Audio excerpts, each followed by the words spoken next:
Well, hello again, everyone, and welcome to our latest webcast that we're bringing you from Travel Weekly. And I'm absolutely thrilled to be joined today by Bruce Poon, who is the founder of G Adventures, and he's over in London, and he's made time to come and see us today. How are you doing, Bruce? I'm doing great. Great to be here with you. Oh, and likewise. But listen, you're here for a very good reason. Tomorrow night, you have the premiere in the UK of your film, which we wrote about some time ago, The Last Tourist. Yes. Very excited to be joining lots of people in the industry tomorrow to see it. But hopefully today you can give us a little idea of what it's all about, why you decided to make it, etc. So tell us about it. Oh boy. Okay. Well, why we decided to make it? I'll start there. I mean, it's been 6 years since we actually had the idea when it came to my desk as a short. We thought we should tell our story in a short because iPhones have gotten so great in terms of the quality of film, and maybe we could just do a short film about what we do. That's how it started. Okay. And this is how it's going. I'm here now. But it went from there to the team coming back saying, I think we need more of a budget to hire a writer because there's so much to talk about. And then when we hired a writer, the story became very big, and they said, maybe we should hire a director. And this kept blowing up the budget. And it went from a short to like a longer short. I think it went from like a 50-minute short to half an hour because it's all about budget, right? Who's going to pay for it? Yeah.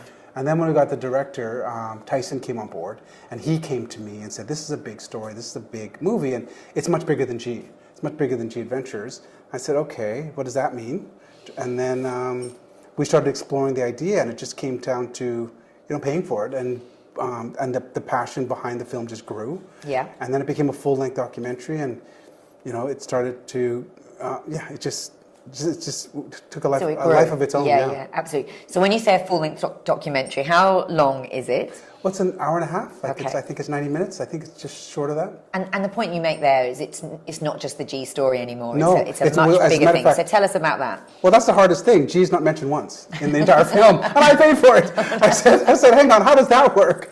I wanted to do a G commercial, and it turned out to be this global documentary. Yeah. But as I said, but it's a really important message, though, that you're obviously very behind getting across. So you were at that meeting too. You got it. So it was sold to me that the story is much bigger than G. And so I said, okay, so what does that mean? How am I where's my return on investment, I guess? But as I said, the movie was, I learned a ton in the process as I became the executive producer of the film. And so I lost the creative control, if you will, of the film. But at the same time, I learned a ton in the process of how films are made and also giving it that creative, and I'm in it and interviewed in it, but it's not about G Adventures at all. It's about travel, and it's actually a message of hope and how travel can be a transformational industry, and we have this opportunity in travel because we sell such an emotional product that we have the opportunity to be a transformational industry, but we don't embrace that. Yeah. Because we're chasing capacity and building bigger and bigger ships and resorts, and we miss that opportunity to be special, I think, as an industry. Yeah. Is it quite hard-hitting at times? Does it challenge? Yes. Does it challenge the industry? What I tell people is that I don't think it's anything new. Like, we don't introduce anything new, but you are confronted with the realities of where we were pre-COVID, actually, as an industry. But as well, the focus is on the potential of what we can be. So I do think the message is overall a positive message, and I hope it is for people, that The Last Tourist is about the message of hope. Yeah. But in order to get there, yes, we have to confront the realities of where we are. So things like over-tourism. Over-tourism, there's a bit on animal welfare, there's a bit on voluntourism, just the different things that impact tourism. But ultimately, that we're buying holidays and we're sending people on luxury holidays in some of the poorest countries in the world. And if we do things right, travel can be transformational, not just for the traveler or not just for the industry, but for local people and communities. Yeah. And so that's been G Adventures' message for 34 years. Absolutely. So because of that, I guess you were saying what's in it for G Adventures at the end, but if you're interviewed through it and it has been your ethos as a company, hopefully there will be some benefit, I guess, back to G. I think so. But the film has grown so much bigger than that. Like the majority of the people that are seeing it don't have any connection to G whatsoever. So it's because it's available on mainstream streaming. Like the amount of people that are stumbling on our movie and gets written in social media all the time. Yeah. They're not travelers even. They're just interested in in the story behind it, and they don't link it to G, which is fine. We've given up. I've given up that side. That 6 years ago. That return on investment side of it, I just gave up on. But what's been the reaction? Because of course we're the last market really to see it, because the premiere took a while to get off the ground here. But it's been shown in other markets. What's been the reaction then? It's been overwhelming. Yeah. I mean, it's actually been shocking because it's been really embraced. I've not actually heard a single negative thing, to be honest. People just really love the film. They embrace the story. And people, I think most people say it's shocking to them because they never thought. And that's the best type of documentary that gives you enough information to think on your own. Yeah. And that was really the goal when we were putting it together through the creative process, that we didn't want to, dictate. We want to just, present some ideas and have people think for themselves. And I think we've accomplished that with the film. It took a long time, and and then COVID happened in the middle of it all. And did that change the direction of the film at all? Or was it did you manage to incorporate some of what we saw during COVID? Because that was quite a big impact on the world, the environment when people stopped traveling, wasn't there? Yeah, I mean, there's a lot of, the film was actually done before COVID, like completely edited, locked, colorized, but then we actually got delayed. There's a big story behind that. I don't know if we have time to tell that story now, but it involves Prince Harry. But anyways, but we got the film delayed. You have to finish it now. You have to tell us what that story is. Well, we were done the film just before, and it was just before COVID. Yeah. And we were contacted by Prince Harry's people that he wanted to be involved, because Jane Goodall's in it and a bunch of people. Okay. Yeah. And I think he's formed a non-profit that's travel related. Travelist. So his people asked if they could be part of it, and we decided we were going to open the film. Would it be worth opening the film for him to be part of it? And it all just came back to me because it's going to cost hundreds of thousands of pounds. Did I want to get involved in that? And we did, and we decided to. So we agreed, because it would involve like the soundtrack was done, the film, opening up the story, rewriting it to fit him in. Okay, yeah. And I went away for Christmas. Thinking we were doing it. We were going after Christmas in January. And when I came back, his decision to leave the royal family was just, and his whole life changed. Yeah. And we lost track because I don't think he expected the reaction that he did. Okay. And but it was the universe providing for us, because if the film would have come out before COVID, because COVID hadn't happened yet. COVID happened in March, right? Yeah. So because we were forced to open the film, it delayed the release of the film. Yeah. And I was really upset at the time, because we spent money to kind of get the film going. But then it was the universe kind of saying, because the film would have been irrelevant if we launched it in January. Yeah. And COVID happened in March. So then actually a better time. So we reopened the film, and we were able to go back and film and add. And so we did reopen the film, yeah. Great. Yeah, so it actually worked out for us. And, I always say the universe provides in the strangest of ways, but everything happens for a reason, and that happened for a reason for us. Absolutely. So you say the reaction's been overwhelming, but do you think it will change behaviours towards travel, either from the companies or from us as consumers when we go on holiday? Yes. Well, not necessarily the film, but COVID, I think The Last Tourist has kind of added to the message and the potential of coming out of COVID. But I do think that more people are traveling differently coming out of COVID. I mean, it's not going to completely change everybody. There's always going to be mainstream travel. But there's more people traveling, longer, staying longer in destinations, seeing, I say longer and deeper. Yeah. And so they don't have to fly so many times. They can just get there and really get immersed. Just before COVID, I think the destination was no longer relevant in travel. Like, we were buying amenities. And I think that that's a very dangerous place to be in travel, when people no longer care about where they're going. Yeah. I think coming out of COVID, where that's not going away, there's inherent risk to travel that people think, so it has to be more meaningful for you to travel. Like, travel has to mean something to you, and so people are rethinking and being more purposeful in their decisions for travel. And I think that can only be a great thing for our industry. Okay. Should we take a look at a clip? Sure. Let's take a look. Let's have a look. We as tourists have kind of lost the plot, I think. Holidays become cheaper. Over-tourism and environmental degradation. Mass tourism has led to destruction. The world has become an oyster for the masses. We have a fundamental problem with tourism.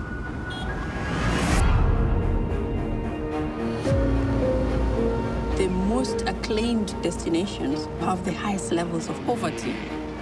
Only 14% of every dollar that's spent in the country stays in the country. cruise ships comes in like always and nothing for the locals. We're such unconscious consumers.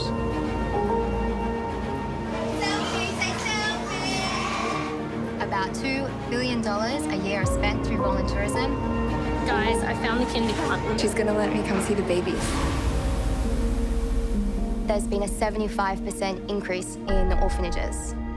They were there because I wanted to be there. If tourists didn't pay money to see these entertainments, then the entertainments would change. More than 500,000 animals are suffering around the world for different types of tourist attractions. People need to know that they're harming the very animals they care about. It's completely shocking. The idea we've had of a tourist has to end. The coronavirus effect has been fast and devastating.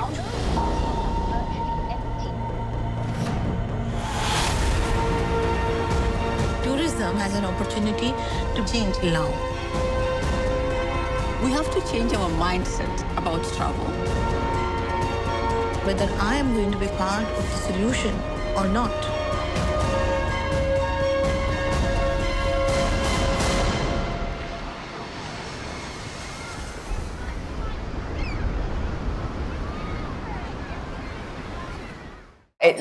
It looks good, Bruce. I'm very much looking forward to seeing it. Alongside about 250 people you've got coming to the premiere then. Yeah, I think it's way overbooked here actually. It's way overbooked. So, but we're excited. There's industry, there's tourist boards, there's agents coming. It's quite exciting for the premiere tonight. Yeah. All right. And tell me if people can't come to the premiere and they want to, because it's out though, isn't it, today? Yes. So where would they see it if they wanted to download it, have a look at it? It's on iTunes, Sky, and Amazon.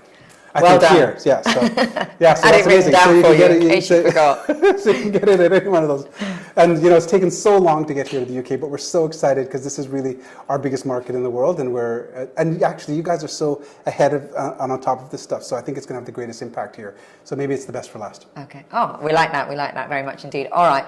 Well, you just mentioned that people are travelling very differently since COVID, and maybe after they see this film, that might influences them as well. But what trends have you been seeing? We talked about that. We chatted a number of times through the pandemic, and you were starting to see that happening. Do you think it's going to continue? Is it a short-lived thing, and then people have short memories and they go back to their old ways, or are you seeing these things? I think as long-term trends. Well, it's a small group of people that have just changed the way they travel, and the travel industry is a massive industry, and there's always, as I said before, so there's always going to be a mainstream industry, but there are. It just takes a few people to change how they travel to have a huge, ripple effect in our industry. Yeah. And we're definitely seeing that that's happened. All our data is showing that that's happened. People are more interested in experiences, less interested in amenities. Yeah. So you're getting more new customers coming to you. Oh yeah. A lot more than we've seen before. And first-time travelers who, their last vacation with their family was a Disney cruise, and now they're in Tibet with G Adventures. Yeah. And so that poses its own challenges as an operator, by the way. But at the same time, it's really good to see that people are, again, I say, where the destination is paramount in their decisions. Yeah. By going to this country means something to a reason as opposed to this country, that the people are purposeful and more meaningful when they travel. Yeah. I mean, that's what we've always, that's simplifying it a bit. Yeah. But we want people to have meaningful experiences. And just before travel, people were involved in selling 10 thread counts on sheets, or 10 different restaurants, zip lining, go-karting, indoor surfing, Broadway plays, whatever it was, distractions. The things that all those things they did in the destination rather than getting and the destination was no longer important. Yeah. And not the number one reason why we traveled. Okay. I think so as an industry we should be change. concerned about that. I think that it's not a great thing for travel when people aren't really connected to the destination. Yeah. So what they're doing is different, but is the profile of the customer changing as well? Are you seeing younger people or more families, or what are you seeing changing there? I think it is getting younger and older, but I think what we're seeing is people are staying longer in destination.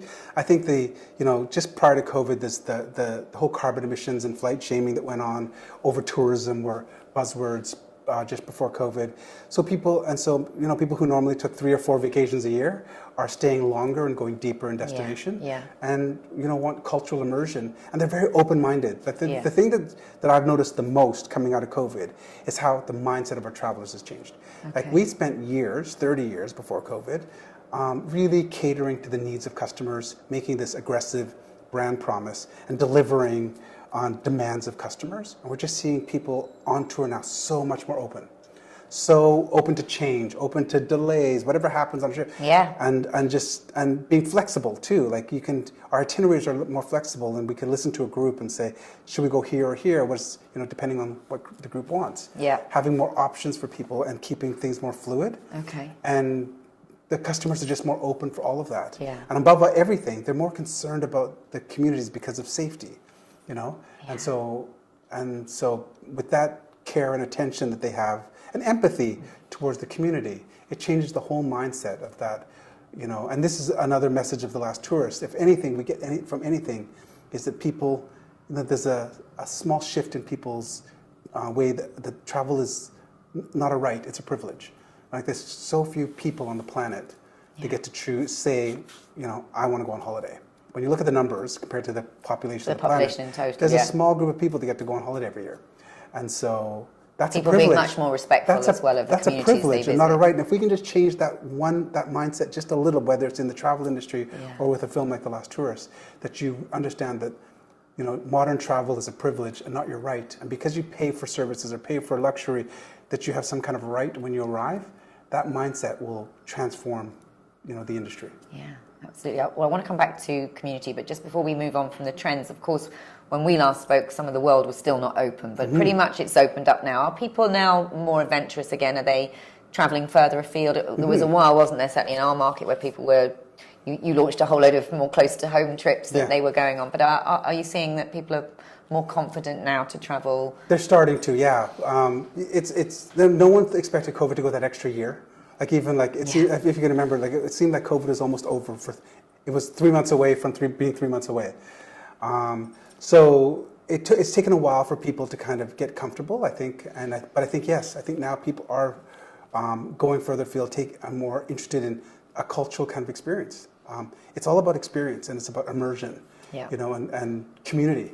And we've always pioneered the concept of community tourism, and it just works for us right now, where people want to be part of that community of travel, and they want to believe in something, and travel can be something that people believe in, and then feel good about, feel better about traveling if they're traveling in that way, and knowing that when by you traveling, you're changing lives, you're having a positive impact on not just yourself, but communities.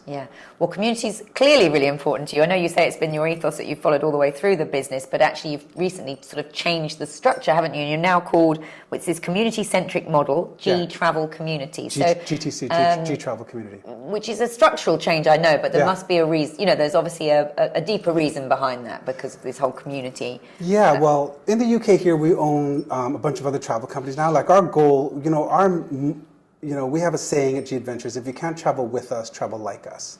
So that we guide all of our marketing and all of these things that I do, not necessarily to make just to sell G Adventures, but if you can't travel with us, travel like us. And so now we own a bunch of great British companies like TravelSphere, Just You, True Travels, which is the leader in millennial travel, and we want to share the same values on a purpose-driven travel, and the reason travel can change lives. And so GTC is kind of the umbrella company, the G Travel Community, which is going to look at other demographics and other travel that can have that can offer different demographics the same idea of experiential, life-changing, purposeful travel. So as we go through that with, as I said, with TravelSphere, which is an iconic kind of, legacy brand in the UK. Just You, which is the world leader in 50+ singles. So we can have an impact on other demographics, but also keep people comfortable in traveling with the people they want to travel with. Because G Adventures isn't for everyone. Like we know we're on the extreme side of the travel spectrum, so we want to have a greater impact. So GTC, the travel community, is that community to impact other brands and other communities. and while we're talking about TravelSphere and Just You, obviously they fall under the G Touring Yes. brand, which Adam, he was a new Yes. appointment when we last. Yes. I think it was in January that he came to you came to Yeah. our Global Awards. He was there. Yeah. So his remit, I think, was to grow in the UK, but also in international markets. So how is that going? It's going amazing. Adam is brilliant. Well, there's a whole story about, I met him in Bhutan on a trail, and there's a whole kind of serendipitous story behind that. Because he bought you some boots. Yeah, but anyway, I lost my luggage. You lost your luggage, and he gave you some boots. But Adam's been amazing. Like, I mean, he just passed his probation actually, and he'll be at the premiere tomorrow, and it's been incredible what he's done in the first 4 months he's been there, but also bringing in someone that has just new ideas, and it's very collaborative and works within the new GTC structure. Yes, he's really embracing it, and the whole team over there has new wind in their sails. Actually, they're doing some amazing work there. Yeah, we need to catch up with him. Actually, it's reminded me I need to do an interview with Adam Kemp. I'm coming for you, Adam. So we'll do that. Please do. But actually, your whole business, you have this sort of investment from Citaris, and that we talked about this, that it was designed to invest so that you could acquire. Yeah. And I'm always asking you, what's your next, like, where are your gaps? What are you looking for? You know, it seems like we're always just like the end of COVID. We're 3 months away from 3 months away. Because I think I told you in November that there was and we were in the middle of a couple amazing acquisitions. They just fell apart in the end. They just didn't come together. But we're in acquisition mode, so I'm happy to say that. Citaris is an amazing partner. We've been in partnership with them now for 2 years. Yeah. Everyone kind of warned me about investment and private equity, and that I'm this crazy entrepreneur and I wouldn't enjoy it. But they've been great. It's extremely patient because we haven't been able to, because we've been sitting. Looking got close to deals, but they haven't actually come off. But we need the right ones. We're extremely picky. And by the way, like TravelSphere, Just You, and True Travels were done prior to this deal and prior to COVID. Yeah. We did that under our own steam before this. Yeah. So we're still. There's conversations going on again. I can tell you again, Lucy, you'll be the first to know. Some things, I'm working on a couple things, but nothing. But are these things, are they sort of bolt on sort of other tour operators that would complement your business, or is it more sort of technology to support the existing business? Well, that's one thing that we did do actually. One investment we did make was into Reforest out of Australia, which is a technology platform and a startup. That's the first time we've ever invested in a startup and a technology platform, and Reforest was our first investment actually, but it's not within the travel space, but it's going to lend to our kind of travel offering through GTC. But it will support what you've got, okay. Yeah. And so that was quite an amazing, that's been a really good investment. That team's amazing. But yeah, we're looking at different demographics. Like we don't think we cover all, we're looking for niche kind of operators that fit within the GTC kind of umbrella. I mean, you say that there's some areas, some demographics you haven't got covered, but you've got G Adventures with the sort of slightly younger market, G Touring, perhaps the over 50s. So what do you mean when you've got other areas that you could target? There's lots of niches in tourism. I mean, we also have the National Geographic Journeys and True Travels, which is more millennial. We just think that there's a lot of room for expansion, whether we go more luxury, whether we go biking specific, niche market, the scuba diving companies. I don't know. There's endless. Like we've looked at wilderness focused, trips as a photography based trips. There's just so many different niches and demographics. You're going to get all these niche companies calling you now. You realise? Yeah. Well, we want to, as I said, experiential, meaningful, purpose travel, all fit within but we want to impact because. A greater audience. We know a broader range. We know that G Adventures isn't for everybody. We know we're on the extreme end of the responsible / sustainable side, but we want to have more people have the opportunity to be transformational when they decide to travel. Yeah, absolutely. All right. Well, good luck with that, and please do tell us first, as you say. I'll let you know. Just back to the community thing. The other thing you've recently announced is your first community tourism summit. You're going to Peru in September, the GX Travel Convention. So tell us about that. What's that all about? Yeah, it's probably one of our biggest functions we kind of put on outside of G, and it's like because of COVID we missed our 30th anniversary party, so we were turning 30 and we had this massive party. We were gonna have the Backstreet Boys perform. It was like a big deal at an airport hangar in Toronto, and all that got cancelled because of COVID. It was September after COVID hit. And we've never really done that. Now we're hitting into the 20th anniversary of our foundation, Planetera, as well. Oh yeah, of course. And so as we kind of come out of COVID and we've had all these properties that we used to run all year round, because we had change makers for travel agents. We had G for Good, which were journalists and media and content creators. And we had G Stock, which is for our internal communities. We had Connection Camp, which is a culture camp for leadership camps. So does this replace We decided for Planetary's 20th anniversary, we're going to bring everybody to one function. Wow. And we're going the Backstreet Boys, are they going to Peru? We're going to have some very special guests. We'll just say that. There's going to be a big, there'll be an announcement on that. They couldn't host the Backstreet Boys. They don't have the concert facilities. But there's going to be some big announcements. Okay. I'm going to tell you that.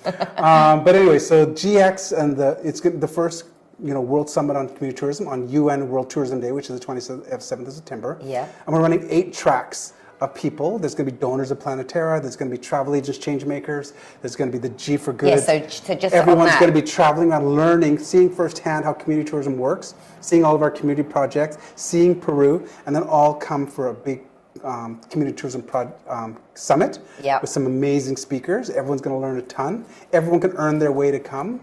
And then there's going to be a massive G-Stock party. Including 13 places for UK travel agents, is that right? You've got for change makers, because that's not been running for the last 3 years, but you're resurrecting that. And change makers is one of the channels, and there's travel agents from all over the world. I think it's 100 actually coming from all over the world, and the UK is represented with that. And so how if an agent is watching this and they're thinking, God, I want to be at this GX travel convention, how do they get on this Changemakers program? Sell lots of G Adventures. Okay, so it's an incentive. But it's important. It is. But I mean, we are taking the people that we feel, like the idea of GX is for people.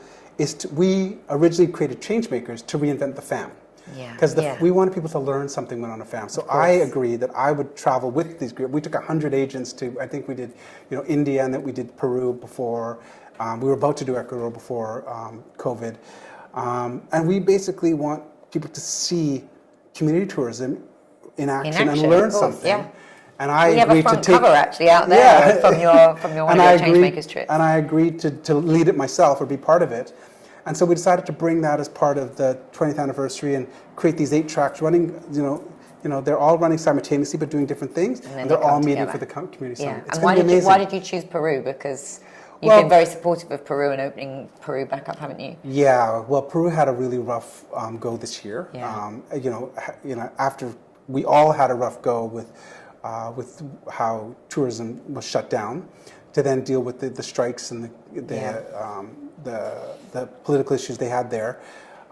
It shut down Peru for some time, and so it's just coming out of that. And we wanted to be supportive of the destination. It is one of our biggest destinations, so I mean, we're obviously motivated to bring it back stronger than ever.